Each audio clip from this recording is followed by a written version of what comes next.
Hey friends, welcome back to Kimmy's Kitchen and more. I hope y'all are having a great Tuesday. I am so sorry about the lighting. I don't know how it looks for you guys, but on my end, I've cleaned the lens and I've even cleaned the front of my camera. And to me, it just looks really fuzzy. I don't know. It just looks real, I can't explain it, but it just looks really fuzzy. And I have the two lights here on. The Edison lights that hang down here in the kitchen, but it's not helping it. I don't really know if it's just the time of the day. I don't know, but hopefully it doesn't look horrible when you're all's in. But anyways, today's Tuesday, so that means it is hashtag crockpot casserole. And this is an open collaboration that is hosted by Lois over at Life with Lois and myself. And basically you just post a video on Tuesdays or any day you're able to, put in the hashtag crockpot casserole in lowercase letters, tag Lois, tag my channel, and then come over and check out and see what you're cooking up in the kitchen. It could be a crockpot meal or a casserole meal, or you can just watch us and hopefully you'll learn something. Or maybe this is something you've already made and you do a different variation. If that is the case, comment down below and let me know. I am making a hash brown casserole. And I started making this years ago. I may have even already have had it on my channel, I'm not sure. But I started making this years ago for my family when my husband and I and the kids years ago went to Cracker Barrel. And I really love, because I love their cinnamon apples, I love their dumplings, their chicken and dumplings.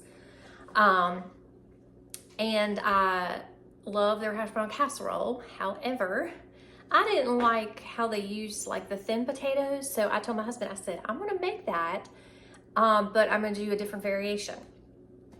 So I use the little, like this little square potatoes. I usually grab the potatoes Brien, which already has the onions and peppers in it. And basically all you'll need is a bag of those. And because they do already have the onions and peppers in it, you don't have to add anything else with it, but I do put onion in mine. I put extra onion just because my husband likes it and we like it. We like a little extra onion. But if you didn't have an onion, certainly you wouldn't have to because it's already got it in it. Now, the other ingredients that you would need is salt and pepper. I love pepper on everything. And salt goes great with potatoes, so salt and pepper. And then some cheese. We got this at Aldi's. It's the Colby Jack. Honestly, it's probably not gonna be enough because I kind of layer it and then I put more on top as it's baking. And we love a lot of cheese. I told y'all before, we love our cheese in this house. And so I'll probably put a little extra on there. And then you'll just need some sour cream. Probably about half of this is all you'll need. I know I say all you need because that's a lot, but whatever. And then cream of chicken. Certainly if you have cream of mushroom, that will be absolutely fine too. I've done both. I've done cream of mushroom before, and today I thought I'd switch it up and do cream of chicken. My husband said, that sounds good. So I said, okay, I'll do that. And then some butter. Basically you're gonna put maybe like 3/4 cup of butter. You're just gonna melt it just enough so that when you mix the butter, the soup, and the sour cream to the potatoes, that there is just a creaminess about it, okay? You don't want it dry. You don't want it overly creamy, but you don't want it too dry at the same time. But I'll show you what I'm talking about when I get into making it. But yeah, it's super simple. Just get you a casserole dish, put you know, some spray on it, your cooking spray, whatever kind you use. Turn the oven on to 375. We're gonna do it for about 45 minutes. Just kind of keep an eye on it, depending on the variation of your oven. Just kind of check on it at about the 35-40 minute mark. And then by 45 minutes, it should be done. I know some people's ovens are different. It might even take up to 50 minutes because you certainly want your potatoes done. But I would say no more than 50 minutes, you know. So yeah, sorry, you got to turn your oven on for this one, unfortunately. But it's okay. Thankfully, I've got air conditioning, so we got that on, and you know, As soon as the oven's done, we'll turn it off right away and keep it closed real tight and hope that it doesn't heat the house up too much. So with that being said, the cheese, the potatoes, the sour cream, the cream of chicken, the butter, the onion, and salt and pepper. Those are your ingredients. Like I said, if you don't want salt and pepper, you don't have to add salt and pepper. If you get the potatoes so brown, you don't want to add extra onion, then it's only going to be 1, 2, 3, 4, 5 ingredients, which is your cheese, your potatoes, your sour cream, cream of chicken, and your butter. So, stay with me.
Okay, friends, so there you have it. Yummy, delicious hash brown casserole. I'm gonna let it cool a little while we're getting our other, the main part of our meal done, because we're not just having this. My husband's making some turkey sausage, some seasoned turkey sausage on his Traeger smoker. And then we've also got some macaroni and cheese that we heated up from last night. So when I get everything plated up, I'll show you guys what it looks like and do a little taste test. So stay with me. Okay, friends, so that is how the hash brown casserole turned out.